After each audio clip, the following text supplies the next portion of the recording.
With the violence that we have unleashed on the rest of the world, that we cannot stand here and say, you know, they really should use nonviolent means. They are the reason that I believe, and it's certainly up for debate, but today, and including the 60 years before of Palestinians fighting for justice, and today the Iraqis who, which the occupation of Palestine has now been extended to include Iraq, that they are fighting to bring this empire to a screeching halt.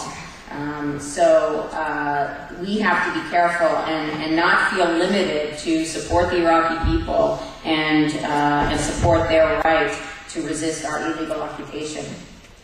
The other aspect, another aspect that I usually hear from the left is that, well, you know, I do think we should bring the troops home, but it's just going to be a mess when we leave. Like, we got such a good thing going now, we don't want to mess it up. I want to point out that the reality on the ground is that Iraqi society today looks much like Latin American society in the 1980s when the CIA was involved. And if you look at the roster of names, it's pretty much the same people. Donald Rumsfeld, Dick Cheney, John Negroponte. When Negroponte's name comes up, just run for the hills because death squads are coming. But in the same way that the CIA trained death squads in Latin America, that then ushered in torture, disappearances, bodies in the streets, and total chaos.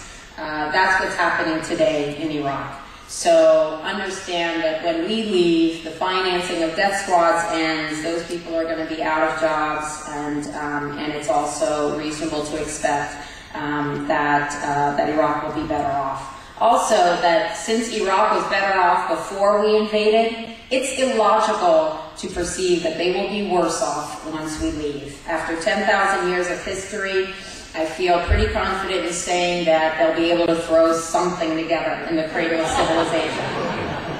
The last point I want to make, thank you. The last point I want to make is that there are now around 20,000 soldiers who've gone AWOL, absent without leave. While there are just a handful who have taken a public stand, you basically have, I don't know my military terms, I don't know if that's a unit or a platoon or a battalion, but that's a lot of people. It is an extraordinary thing after the brainwashing that takes place in basic training and with your unit to buck the system. But these are extraordinary times. So we all got to take it up a notch a little bit. So perhaps, and I know that many of you are doing this already, but we need to make the effort to seek out those 20,000 and make sure they have our support.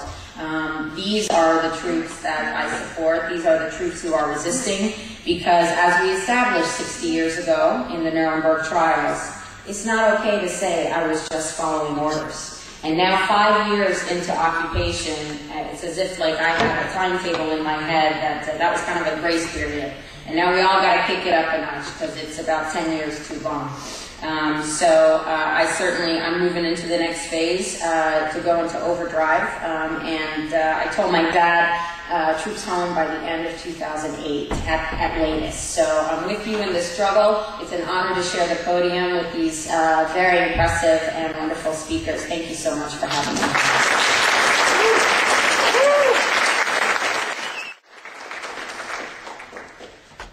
Richard Cook is a former federal government analyst who was one of the key figures in the investigation of the Space Shuttle Challenger disaster.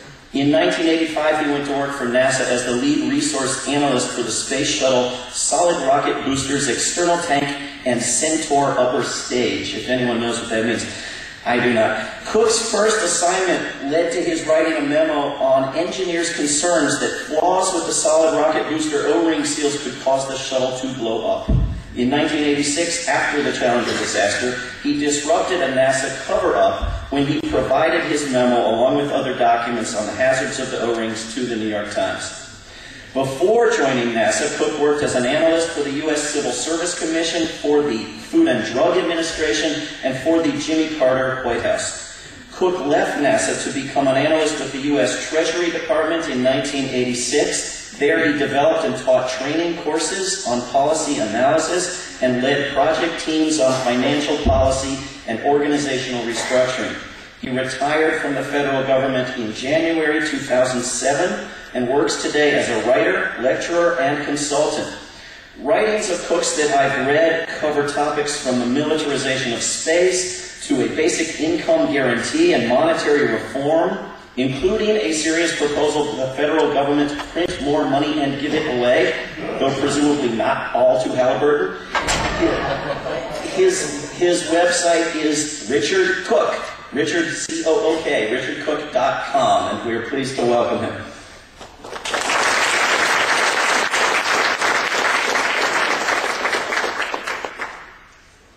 Thank you very much, David. I really appreciate being here, and thanks to Garda and Glenn for asking me. It's been a pretty busy year and a half since I retired from the government, but I want to take you back a little bit in my own life, give you a little bit more background about why I'm here, where I'm coming from. In 1964, I entered Yale University as a scholarship student. Now, my family were New Dealers. My mother grew up in poverty in Montana during the Great Depression. Talked to her about it a couple days ago. She's 85 years old. She's reminiscing. I said, "You didn't have electricity?" She said, "No." "You didn't have a phone?" She said, "No." But when I went to high school and boarded in Missoula, they had all of those things, and that started me off on a life where I swore I was never going to go back to poverty again. And she got out and she married my dad. He was in the Navy.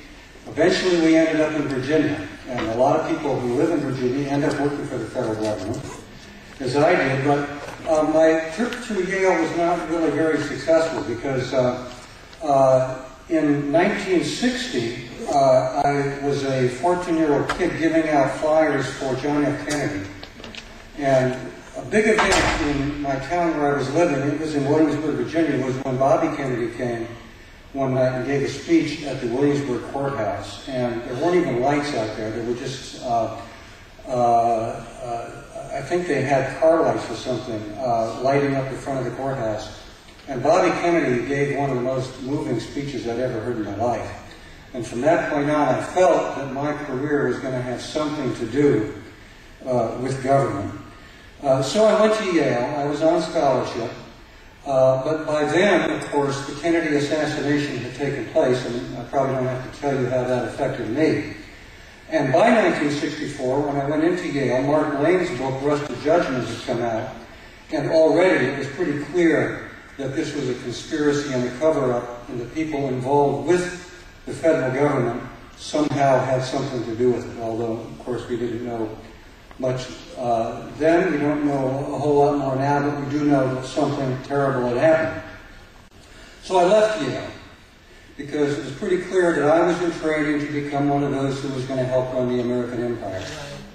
And I didn't want to do that. So after traveling around, including a trip to Peru, where I got a very close-up look at Latin American poverty and the difference between the way the Americans lived behind those brick walls covered with broken glass so no one would climb over it, and the people who were living down in the slums, I came back and I went to college in my hometown. I went to the College of William and Mary, and of course that's where Thomas Jefferson went to college, and you remember him. He was the guy who said all men are created equal, which we have forgotten. So anyway, after I left William and Mary, I did go up to Washington, and I worked for 32 years in the federal government, and I also taught school for a couple of years. I taught high school history. And David has given you the background about what then became the big event in my life, which was the explosion of the Space Shuttle Challenger in 1986. This was after I had worked in the Carter White House. I'd seen the Reagan Revolution come in and take place. I saw what was happening as the American empire took giant steps forward during the 1980s. And there I was in NASA working what I thought was a rather humble job as a resource analyst for the Space Shuttle program when suddenly one day Challenger blew up. And as David said, I had been told by the engineers I was working with why and how that was going to happen. And when the cover-up began, I felt like this was something that I couldn't exactly go along with. So I did become the leaker of the O-ring papers. And the reason that the world knows, including all of you here, what happened, or at least on the surface what happened, you know that the engineers warned the night before Challenger was launched not to do it because it could blow up because it was so cold and the O-rings wouldn't seal. Well, the reason all that came out was because of the whistleblowers, because of myself, because of the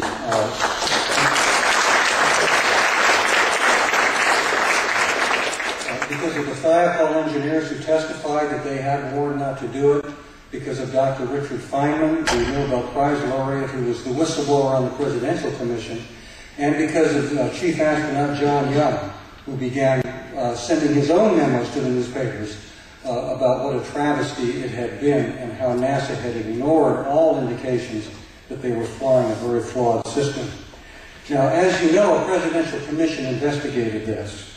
And they did say that the O-rings had frozen and that was why Challenger blew up, but they didn't say a lot of other things. And I continued my personal investigation for 4 more years while I was working for the Treasury Department, and I was able to determine that the reason that NASA launched when they shouldn't have was because of the television publicity connected with the Teacher in Space mission, and of course the Teacher in Space was Krista McAuliffe. She was one of the 7 astronauts who died that day. And it was done on the orders of the Reagan White House because they wanted that thing to get up in time for the President's State of the Union address that night. And that was something that people like Senator Ernest Collins knew, but that the Rogers Commission and the White House Public Affairs apparatus never told us about. I was also able to show that NASA had kept flying the shuttle despite their knowledge that the O-ring joints were flawed for one very specific reason, and that was so as not to interfere with military launches the shuttle was going to be making in support of President Reagan's Star Wars weapons in space program. Engineers objected to continuing to fly, and this is why they were told they were going to fly anyway. And the Star Wars program, of course, was the beginning of a long-range plan called Full Spectrum Dominance that we're now seeing a resurgence of under the Bush administration. Now, I tell you this story not only because it's my own experience, but because it's a concrete example of what happens when a nation goes from being a democracy to an empire. Some very definite things take place, and one of these things is that human life no longer matters. They don't care if people live or die. They will kill millions, whole nations, entire cultures to get what they want, and they will give it fancy names, like the War on Terror. And they'll tell you that the Earth is overpopulated, so millions more must die, perhaps starve to death, which appears to be starting to happen even as we speak today. Now, another manifestation of an empire is there is always a great leader whose image and prestige matters more than common sense and the truth. There's a great communicator. There's a decider. There's a unitary executive. And that leader is going to be very good at scaring you. And of course, if you read 1984, and I taught 1984 when I was a high school teacher, scared the dickens out of me and everybody else in the class. But that's the way it works. And we see that this is how it works today.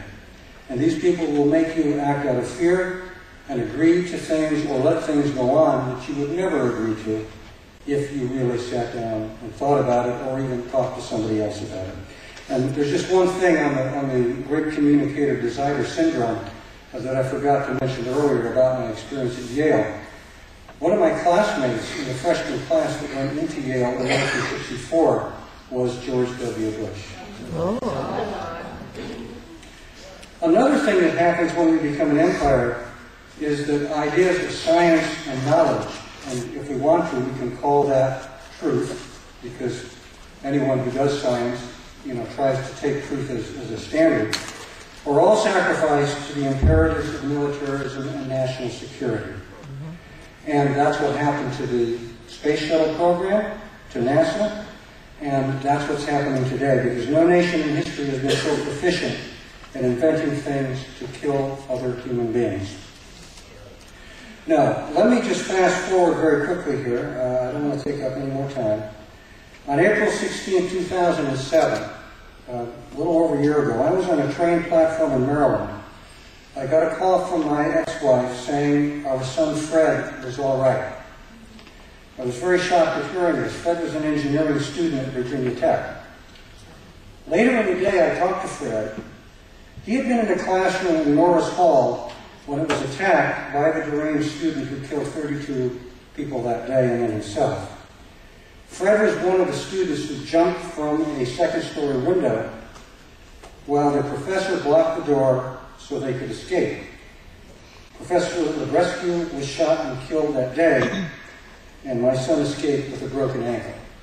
We were lucky, and my heart, of course, goes out to the parents of all the other kids and the faculty members who died that day. But I felt that that violence at Virginia Tech that my son went through was the same manifestation of a violent and deranged culture that I had witnessed in my youth, the Kennedy assassination, that I witnessed again at the Challenger disaster, and that all of us are witnessing today with the ongoing military conquest of the Middle East and what may be the start of deliberate global mass starvation. And so the question that I would leave you with today, myself, is when will it all stop? Thank you.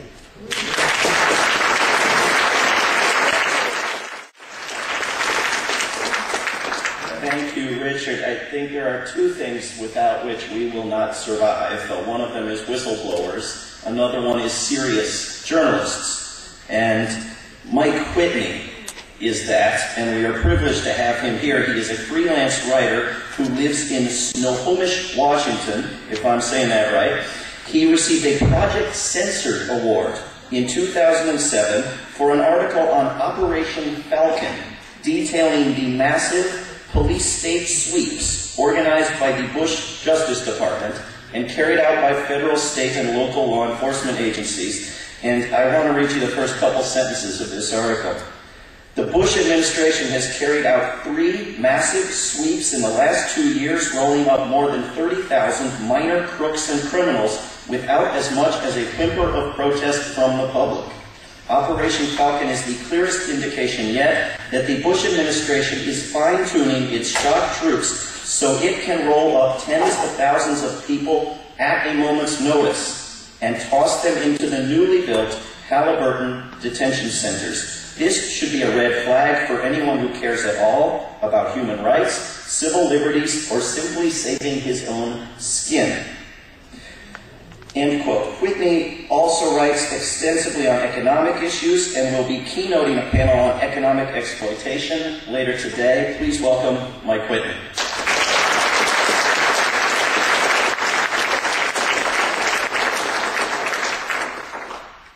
Thank you for having me, and thank you, Garda, for inviting me. Yes, as David said, I'm approaching the dismantling of the empire, as it were, from the economic point of view. But I would like to say offer a few comments on the political and military situation that we're dealing with right now. And with the wars ongoing in Afghanistan, Somalia, and Iraq, we seem to forget about our involvement in Somalia. And over 700 military bases around the world. And a currency, although it's flagging, that still serves as the international coin of the realm. I don't think there's any doubt that the United States is still an empire. But we can also see that the empire, particularly from a financial point of view, is under greater strain than any time in its history. From a military point of view, there seems to be the illusion or delusion among the American public that we have brought these wars, particularly in Afghanistan and Iraq, to a stalemate, and that these things are going to continue without end. And I would really challenge that idea, particularly because we are fighting a increasingly sophisticated resistance that is affecting the geopolitical balance of power. And the way that is happening is that the attacks that you are not hearing about on oil pipelines, oil platforms, oil tankers are dramatically affecting the oil futures market. If there's a bombing or an attack on a platform in Nigeria and you watch the oil futures market, you'll see that it shoots up $2 or $3 that day. And so, effectively, Bush's global democratic crusade has transformed or is mutating into this global resistance movement that is being extremely effective in affecting global prices in the oil market. And you just have to wonder how long we can endure this kind of, I think oil finished at $1 or 132 a barrel on Friday, and which is over 60% in the last increase in oil in the last 6 months. So there's only so much of this that the world economy can endure. Now I think that what Bush had in mind with his global democratic crusade, of course, was installing various puppet regimes in Lebanon and Iraq and Afghanistan, and it's backfired entirely. What we're dealing with now is, it is a form of democracy, but what it is one Kalashnikov, one vote. And in a sense, that's what's happening, because we have not only emboldened our enemies, but we are fueling a global insurgency that is working against our national interest and the interest of everyone else in the world, for that matter. So I'm not going to take your time on this, but what we're looking at is that every Iraqi nationalist, every Colombian Marxist, every Nigerian insurgent, every disgruntled enemy of the empire now has a vote in this new global democracy. And of course, we're talking about the violent attacks on oil platforms. So,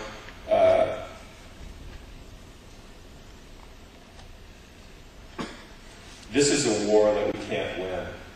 And that's why I think that regardless of what our intentions are, long-term plans and our 8 military bases in Iraq, I think this is basically a pipeline or a pipe dream that eventually they're going to pull the plug on this because the strains on the economy are much too great to endure. So, I'll pass that over.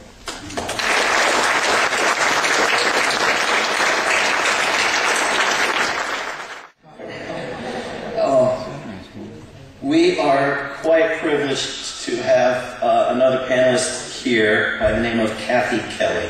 And you know her. I don't know if she needs an introduction, but she helped to initiate the Voices in the Wilderness, a campaign to end the UN-US sanctions against Iraq, and for bringing medicine and toys to Iraq in open violation of the sanctions. She and other campaign members were notified of a proposed $163,000 penalty and 12 years in prison. They were eventually fined $20,000, a sum which they have refused to pay. In October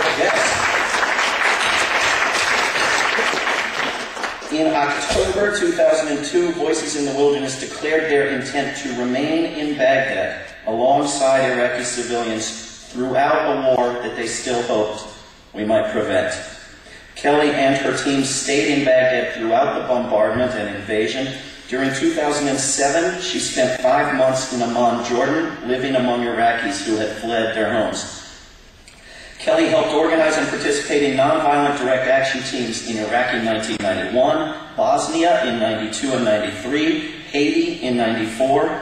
She and 3 companions from Voices were in Beirut, Lebanon, during the final days of the Israel-Hezbollah war in the summer of 2006, and subsequently reported from southern Lebanon following a ceasefire.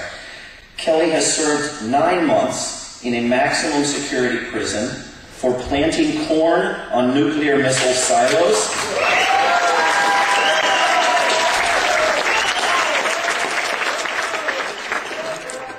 and 3 months for protesting the School of the Americas.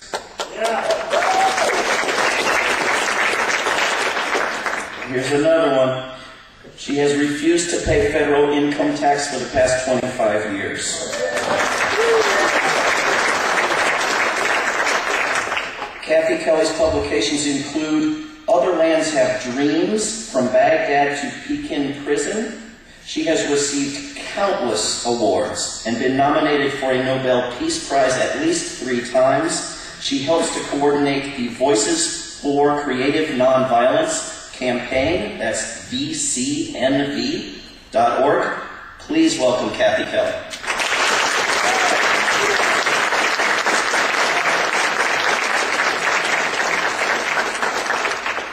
Good morning. It's a privilege to be here with you, and it would be great to get a chance to just spend hours and hours digesting what we've heard this morning. All very, very challenging and certainly a formidable time. Former Secretary of State James Baker, upon issuance of the Iraq Study Group report, made a comment in a press release that, I believe I have this quote right, "We will not wring our hands over memories of mistakes that may or may not have been made in Iraq in the past."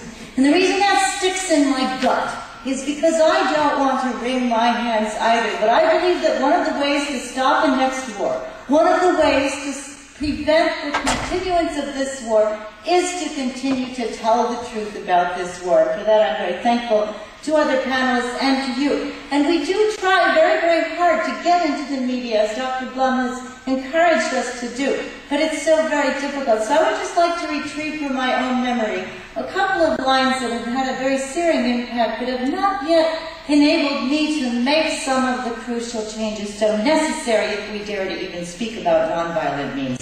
And I'm thinking about a 16-year-old. I first met her in Baghdad. This was in 1999. And she stood up, and believe me, under a dictatorship, anybody who spoke up in English to foreigners certainly was delivering a party line, if you will. But we needed to hear that party line. And what she said was this: "You come and you say, you will do, but nothing changes. Me, I am 16. Can you tell me what is the difference between me, I am 16, and someone, she is 16 in your country? I'll tell you, our emotions are frozen. We cannot feel."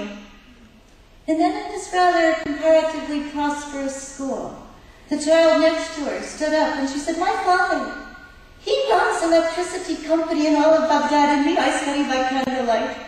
My grandmother, she dies from asthma, and so many children, they cannot survive in our own family." And again, the teenagers would try to pose to us what they were coping with, living under the most comprehensive state of siege ever imposed in modern history. And then this followed by our bombardment. And so I don't want to simply wring my hands. I want to see change. And so I would like to pose to all of us that the kinds of change that we seek, if we were to consider ourselves as people who won't accept the extended arm of U.S. menacing imperial might as being our arm. What do they want from us in this governance? They don't want our acceptance. It doesn't really matter. For most of us, and I speak with deepest respect to the Iraq vets against war who have come back and who have made such a turning, but from most of us, they don't want our bodies. What they want is our money. And I believe that I will say honestly, that I think the war tax refusal movement is a movement whose time has gone. No, hear me please. It's a movement whose time has gone. We simply can't identify a spike in war tax refusal. Should the king become our next president, then I think we all better get ready, and I hope that there will be a spike. There should be a spike.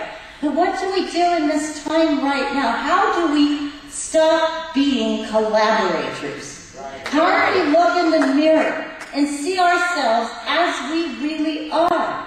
Our labor, our wealth, our productivity, collaborating with this menacing might. I think that to some extent, the understanding of nonviolence, which is meaningful in our time, doesn't have so much to do in terms of me with anybody placing a gun in my hands and saying shoot, or anybody asking me to watch the computer that will guide a laser-guided missile.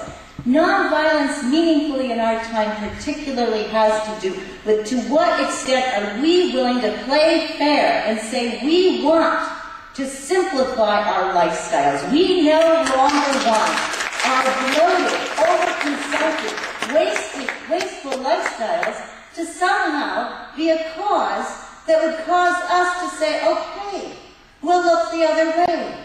We'll close our eyes. Our emotions will be frozen and our brains as well. So to live more simply, to share our resources radically and equitably. We're not doing it right now. We're living with the expectation that as 6% of the world's population, we somehow have an automatic, by some perceptions even a God-given right, to snarf down well over 50% of the world's resources. It's not fair. It isn't aligning ourselves with some of the deepest values that William Blum referred to in the beginning of his talk. But it's going to require change, turning. I sometimes say, I don't even know how to drive a car, so I'm way out of league speaking right now, but I think it's like if you had a power machine and you were trying to slow it down and stop it and turn it, but you don't have power steering. It's difficult. We have to catch courage from one another to make those changes in our lives locally and obviously and attractively. And then to prefer service over dominance. These are very difficult changes, of course, to achieve. I also think we have to assess the risks we face in an adult manner. The risks we face are not that great. If we engage in change and engage in nonviolent direct resistance to this government. I'm here to tell you, 3 months in prison or 9 months in prison, I know that to some extent I might be speaking from white privilege, but I also can tell you from just plain observation that 9 months spent at a major university working on a graduate degree would probably be more painful and stressful than 9 months spent in a prison learning about the incredibly racist and impoverishing conditions that prevail in the United States prison industrial complex. We all ought to be getting in there and learning about it and then defying it from within and after leaving. The risks we face are not that great. We won't face death squads, we won't face massacres, we won't face torture of our loved ones. If we bump up considerably our level of resistance, and I will stubbornly recommend nonviolent resistance as the most viable way in this country to resist the empire. So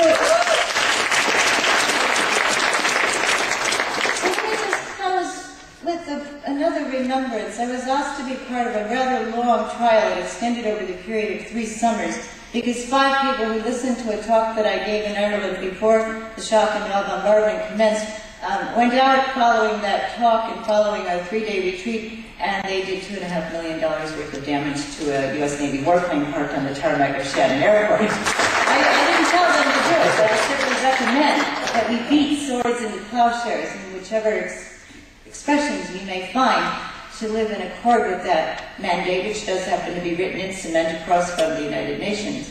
Well, they faced very serious charges, and it looked as though there wasn't any possibility that a jury would find these 5 innocent. They were quite fortunate in having some of the best barristers in all of Ireland. In fact, their lead barrister was regarded by the prosecution as the last of the great Irish orators. The judge had totally ruled out any faith-based testimony. Most of their defense was based on faith-based testimony. They were in big, big trouble. But the barrister, during his summation, he could say anything that he wanted, looked the judge straight in the eye. He said, the greatest pacifist of all time was Jesus of Nazareth, and the greatest pacifist document ever written was the Sermon on the Mount, and I'm about to read it to you right now. Well, the Irish working class jury was kind of persuadable. Then he went into talking about a beautiful day in the Dublin Park. The ducks were chasing children up the hill, and the children were chasing the ducks down the hill, and the children were squealing for joy. And he assured us all the most beautiful sound. The universal sound of beauty in any language must be the sound of children at play. And then his face darkened, his voice thickened. They're bombing children. In a swimming hole in Lebanon, children are swimming in a pool of their own blood. Well, I was so fixated on the trial that summer, I honestly had to pull over a copy of The Guardian and quick read up on what was happening in Lebanon and the Israeli-Hezbollah war. Yes, the Israeli Defense Forces had directly hit a children's swimming hole where their parents had brought the kids to dive in. And so, Mr. Nix, I think he probably read the same article, this barrister on the train on the way to Dublin that morning. He posed two questions. He said, would you not try, if you could, to stop a Hezbollah missile from slamming into northern Israel? Would you not try, if you could, to stop an Israeli missile from slamming into a children's swimming pool? The question isn't, did these five have a lawful excuse to do what they did? The question is, what's our excuse not to do more? What will rise you? And so that's our question. What will rise us out of collaboration with an imperial menacing might with a crushing heavy arm? May I leave you also with the words of my friend Haider, an Iraqi whom I met in Jordan, somebody who has of his own time and free volition helped to take people to meet some of the people enduring the worst of the punishment and the suffering of people displaced by their own country and traumatized by the war of our country in their country. And when we visited a family where the situation was so dire, so blighted, and one little boy, half his body covered with burns from a U.S. missile, the father suffering from chronic depression, I believe at that point, a 13-year-old daughter looking like she was 7 years old and not thriving, the family hungry, living on a dirt floor in squalor. My friend Noah Merrill choked up. His eyes reddened. There was a tear coming out of his eye. And our friend Haider clutched Noah's arm. He said, look, man, I'm going to tell you, we need you to be smart. We need you to be strong. We need to know you're not going to walk away from us. That's a person-to-person expression. They don't need our military in that country surgifying increasing violence. They need us to be smart, to be strong. But the greatest terror we face is the terror of what we're doing to our own environment, to our own planet. So as adult people, smart people, strong people, to change our lifestyles and let, at every opportunity, the menacing might of the U.S. imperial project know that we no longer want to be protected by this empire. Thank you.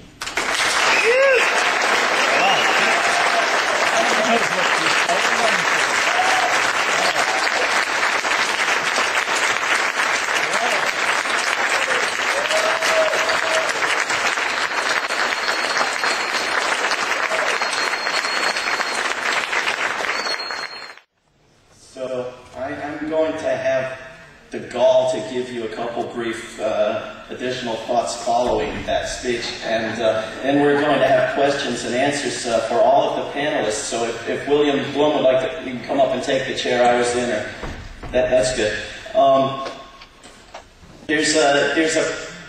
I just want to touch briefly on exactly how big this empire is, and a couple things we could do about it.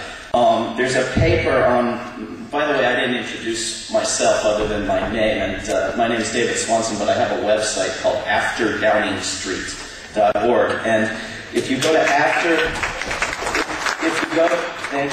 AfterDowningStreet.org/militarism, you find an excellent paper by a woman named Jackie Cabasso, and some of this comes from there, and there's a quote from Chalmers Johnson that reads, "As distinct from other peoples, most Americans do not recognize and do not want to recognize that the United States dominates the world through its military power.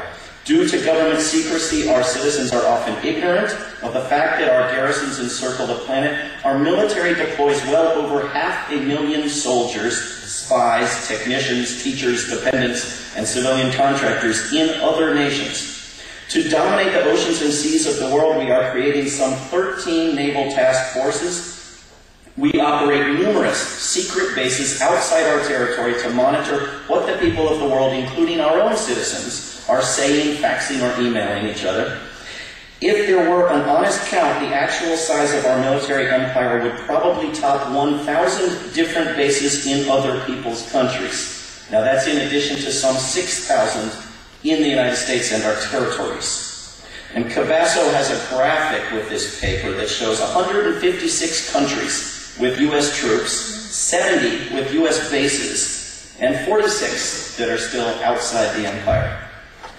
In a 2006 review of a Congressional Research Service study and 2 other surveys of U.S. military interventions, journalist Gar Smith found that, quote, in our country's 230 years of existence, there have been only 31 years in which U.S. troops were not actively engaged in significant armed adventures on foreign shores.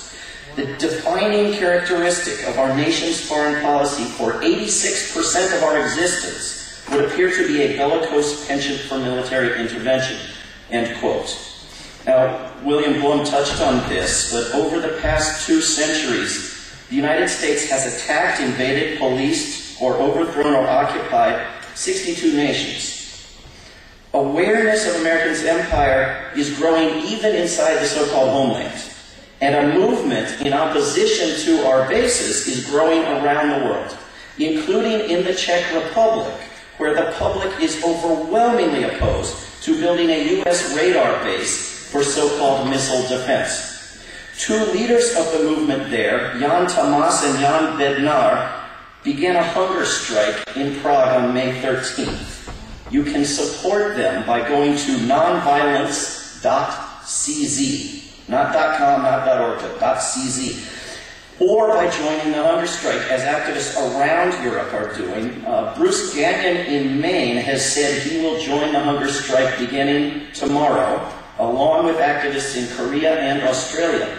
And you can let Bruce know if you want to join in. People around the world, I would say, are not generally opposing the American empire just so that they can have better lives and make us have worse ones. It's not necessarily a zero-sum contest of that sort going on. We don't necessarily have to either keep our empire or give up all our luxuries. Although, as Kathy Kelly has said, there are many we should give up. We don't need them, and they are causing damage. But in fact, it's if we try to keep our empire that we are going to lose everything. Our rights, our economy, our environment as a habitable place, and quite possibly all of our lives in war. So shifting course is necessary, but I think it can also be seen as a positive step. There's an author in Virginia named Helena Coben who has a new book out about post-Bush foreign policy possibilities. And she says that when she grew up in Britain, the empire there was ending. And that ending of that empire in Africa and Asia improved the lives of the people in what Bush and Cheney would have called the homeland of Britain. The same might be said for other European nations that ended their empires, for Germany as well as for Japan. The same might be true for Americans if we shut down our empire of bases. We could begin treating other nations and peoples as equals and sharing our wealth, and potentially see most people around the world, including most Americans, enjoy better lives in many ways than what most Americans enjoyed in the homeland of the empire. That's right. And the amount of money that we could put to good use if we shut down the military of this empire is almost unfathomable, as is the potential of green energy. We might have to give up having our nation's flag flying over some other nation's soil, and in exchange end up safer, freer, and more prosperous. And of course, the chance of this shrinks every moment we wait to do what we know we need to do. Richard Cook touched on this, but one of the things that we may have to do if we want to shut down the empire is to do away with the emperor. That is, to resist the shifting of all power in our government to the White House and restore some power to the Congress, which we can more easily, though not very easily, compel to obey our will. Putting power back into what was supposed to be the most powerful branch of our government probably will not be accomplished by a new emperor, no matter how benevolent. Rather, people will have to force the Congress to take the power, and it will never be able to reclaim any of its minor powers without reclaiming the big ones, namely the power of the purse and the power of impeachment. So sooner or later, those powers will be restored to Congress, or awareness will spread that Congress has ceased to exist, and with it perhaps our most readily available tool for restraining emperors. With that, let me ask you one question. Who is it that took impeachment out of our Constitution? What's her name? And who's running against her? Stand up, Cindy.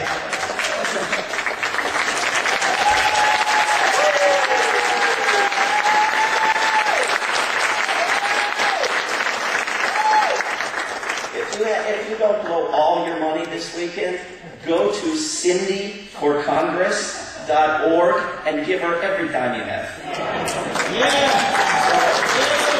Does anyone have any questions for any of our wonderful speakers? Yes, sir. I did want to ask our keynote speaker, Mr. Bloom, to tell us about that eighth myth on the media. Yes. You want the microphone?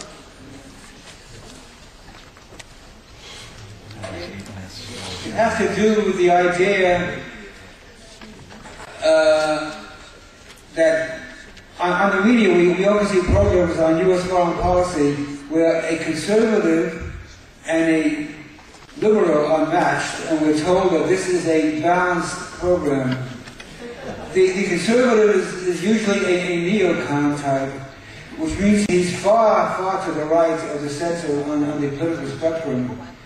The liberal is ever so slightly to the left of center.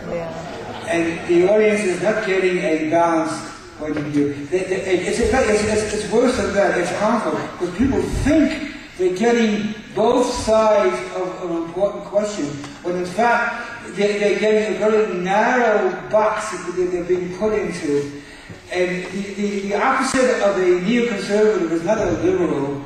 It's a radical leftist or a progressive. That's part of what I wanted to say.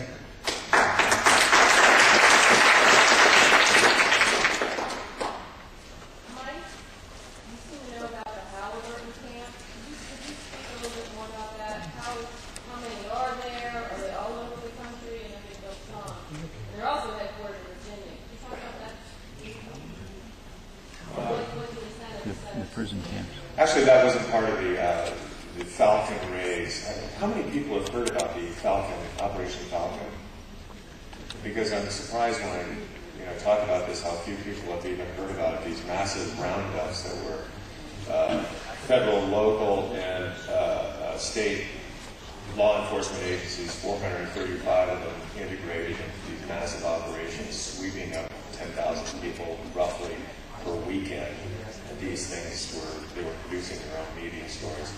But most of they were touted as like felons, when in fact most of these were just illegal immigrants or undocumented immigrants or whatever. And but that's an entirely different thing. The Halliburton camps, I'm not really clear on how many there are, and they haven't released that information. Some of these are reconstituted or rebuilt camps that they actually used or had available during World War II. So some of these, already are in place and they're being supervised by Homeland Security. But other than that, I'm not really clear on what it is. Yes? And the camps were first created by Uber in the 30s on the Depression. Yeah. And they just later were that time. And they never disappeared. Yes, I'm right here. Speaking of myths, one of the things that concerns me about the left is the focus on the last 6 years. The empire is a little older than that. We're meeting in Virginia, which used to be the Cherokee Nation. I grew up in Denver, that used to be part of Mexico. The Americans believe in our exceptionalism, and our history of ultraviolence is not 6 years old, or 20 years old, or 100 years. It's 200 years old. It's a deeply ingrained part of our culture. Given that fact, how do you approach people, and how do you persuade them that our 200-year history must be continued in order for us to move forward? Anybody want to take that? Repeat the question. Richard, can you repeat the question for everybody? We've been an empire for a long time, longer than the last 6 years. So how do we change that? I actually wrote another speech on that topic, and it starts with Alexander Hamilton, because the justification for the First Bank of the United States, in Hamilton's words, were to fund the American empire. And what they did in the 1790s was build the Army and the Navy in order to do that. Funny thing happened, though, in 1800, Thomas Jefferson was elected president. It was called the Civic Revolution of 1800. The first thing Jefferson and his Secretary of the Treasury did, Albert Gallatin, was to cut the funding for the military. For 8 years, Jefferson and Gallatin balanced the federal budget. It's never been done since. And they did that by cutting the military. Instead of fighting for an overseas empire, Jefferson bought the Louisiana Purchase. And so for the next century, more American energy was devoted to settling the West, to farming, to exploration. Of course, the Native Americans suffered from this, but our country still went west instead of overseas. So we do have a tradition, a very long tradition, and that's one thing I learned at William & Mary, where Jefferson went, was that he had the vision not of an empire, but of a nation of workers, of farmers, of producers. We lost that again in 1913 when the international financiers took over our country with the Federal Reserve Act of 1913 and the 16th Amendment to the Constitution, which was for the income tax to pay for it. But if we search in our roots, I believe that the real America is there, and that we have to recover that, and we can recover it.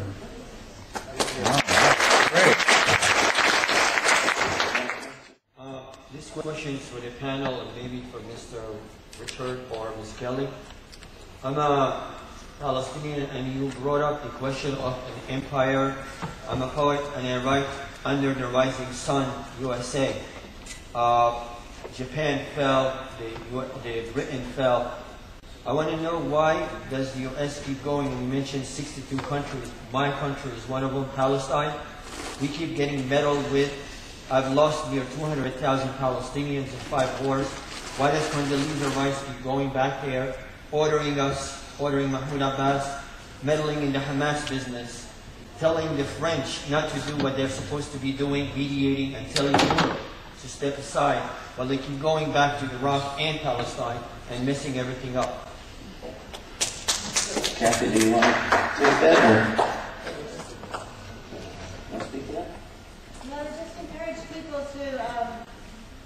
Go to the panel that Mazen is standing over there will be speaking at as a keynote here, and I think you might come to that panel as well. I am, but I'm asking about the empire under the rising sun.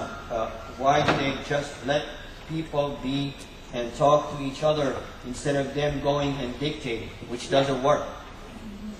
That's what I'm asking. So I think that they've been an unbridled empire in part because we haven't done our work to bridle the empire, to say we no longer want to take other people's precious and irreplaceable resources at cut rate prices, and we no longer want to maintain client states in order to keep our power present. And I think that what you've pointed us toward is what we need to look at as squarely as possible and say that we'll willingly undertake the changes necessary to stop these incredibly unfair relationships. It's a business relationship. They're business partners. More questions? Yes, over here. I would like to thank Mr. Blunt for delineating the data. I think it's true, I believe most Americans who still watch network television news. And what I'd like to, with all due respect, ask why you left out the most important myth, in my mind, the one which is underlies the entire war on terror, the one which is connected to the 8 ways, the one which made possible these wars in Afghanistan and Iraq. And I'm speaking of this myth that was executed and covered up at the very highest levels of this government, which we have abundant evidence that shows these days. With all due respect, I would ask why you're going to speak of the death of 9/11. One thing that I mentioned are not really dependent on 9/11. The U.S. has been doing these things for decades and decades. It's not something arising out of 9/11. Certainly, but I'm speaking of the war on terror and the wars in Iraq and Afghanistan, specifically, which Okay, let's hear his answer.